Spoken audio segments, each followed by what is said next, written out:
नमस्कार मंडळी, साध्या सोप्या रेसिपीज मध्ये मी पूनम तुमच्यासाठी आज घेऊन आले नाचणीच्या डोस्यांची रेसिपी।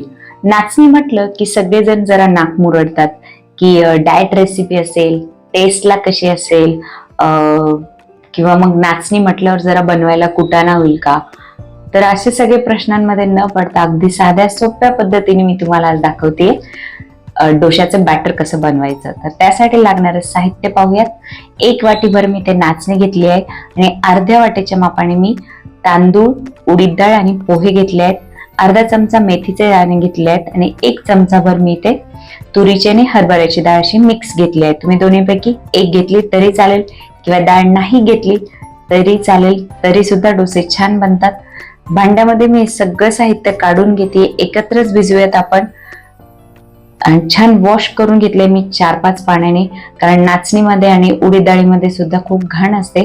तर असं छान स्वच्छ धुवून घेतलं तर नंतर जेव्हा आपण मिक्सरला बॅटर फिरवून घेऊ त्यावेळेस सुद्धा आपण ते पाणी यूज करू शकतो।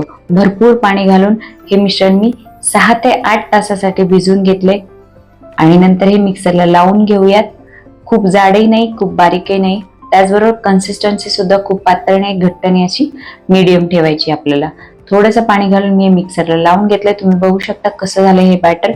हे मी मोठ्या भांड्यामध्ये काढून घेते आणि पुढची आणखी एक महत्वाची आपल्याला प्रोसेस करायची ती म्हणजे थोडंसं मीठ घालून हे मिश्रण हाताने छान एकजीव करून घ्या आणि नंतर हे फर्मेट करायला ठेवा। असं केलं तर लवकर फर्मेट होतं पीठ आणि छान फुगतं। तर असं हे झाकण लावून मी 10 ते 12 तासासाठी किंवा ओव्हरनाईट तुम्ही हे भिजू द्यात पीठ किंवा फुगू द्यात। तर तुम्हाला मी दाखवते किती छान जाळी पडली, हे बघा। खूप सुंदर बनतात याचे डोसे। त्याचबरोबर पीठ इतकं छान भिजलंय की तुम्ही इडल्या जरी लावल्या तरी त्या सुद्धा खूप सुंदर फुगतील। वेगवेगळ्या प्रकारच्या भाज्या घालून तुम्ही याचे अप्पे सुद्धा बनवू शकता किंवा लोणी स्पंज डोसा, उत्तप्पा, असे भरपूर प्रकार तुम्ही जे नॉर्मली डोशाचे प्रकार बनतात ते सगळे या बॅटरने सुद्धा बनवू शकतात। तर बॅटर मध्ये मी थोडंसं पाणी आणि मीठ घालून घेते, छान मिक्स करून घेतले मी। तवा तापत ठेवलाय, थोडासा मी तेल लावून अगोदर तवा पुसून घेतला होता आणि नंतर ह्याच्यावर मी हे डोसे लावून घेते।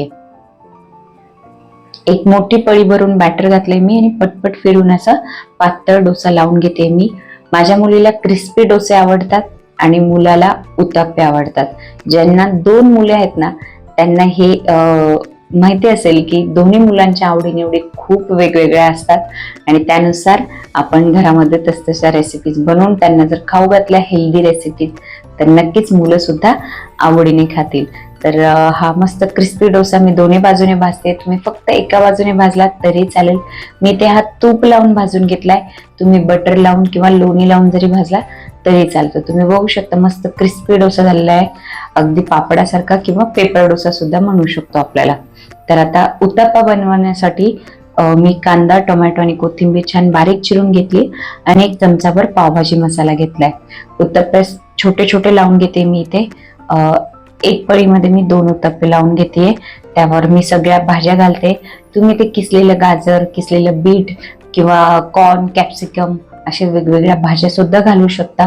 पावभाजी मसाला घालून तुम्ही मॅगी मसाला जरी वापरला तरी सुद्धा खूप छान होतात हे उत्तप्पे। मस्त तूप लावून दोन्ही बाजूने भाजून घेते। मुलांना चीज किसून दिलं ना ह्याच्यावरती ते तर अजून खुश होतात, किंवा पनीर वगैरे टाकून दिलं ना तरी सुद्धा मुलांना खूप आवडतात ते डोसे। डोशाची टेस्ट मध्ये अगदी थोडासा फरक पडतो, खूप फरक नाही पडत। आणि आपल्याला जर हेल्दी लाईफस्टाईल कडे वळायचे तर असे छोटेसे चेंजेस आणि आपल्या कम्फर्ट फूड मध्ये जर चेंजेस केले तर ते नक्कीच आपल्या शरीराला आणि मनालाही आनंद आणि हेल्थ दोन्ही प्रदान करतील।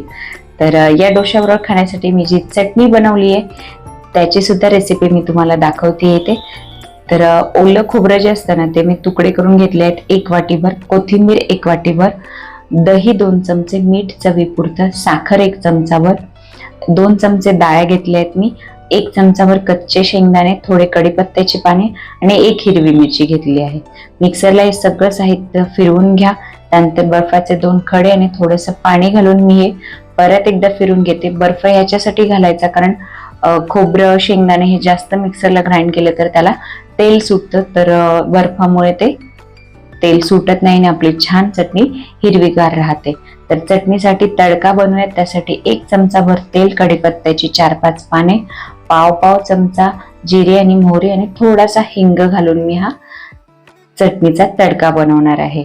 मस्त तापले तेल, त्यामध्ये सगळं फोडणीचं साहित्य घालून घेऊयात आणि आपल्या चटणीला तडका देऊयात. तर तुम्ही जर माझ्या चॅनलवर नवीन असाल तर मी माझ्या चॅनलवर अशाच साध्या, सोप्या आणि हेल्दी रेसिपीज अपलोड करते, ज्या मी माझ्या घरामध्ये माझ्या फॅमिलीसाठी बनवते. तर चॅनलला व्हिजिट द्या आणि माझ्या नवनवीन रेसिपीच्या अपडेटसाठी चॅनलला सबस्क्राईब करून बेल आयकॉनचं बटन सुद्धा प्रेस करा. रेसिपी शेवटपर्यंत पाहताय त्यासाठी तुमचे खूप खूप थँक्यू. असंच प्रेम देत राहा मंडळी. बाय.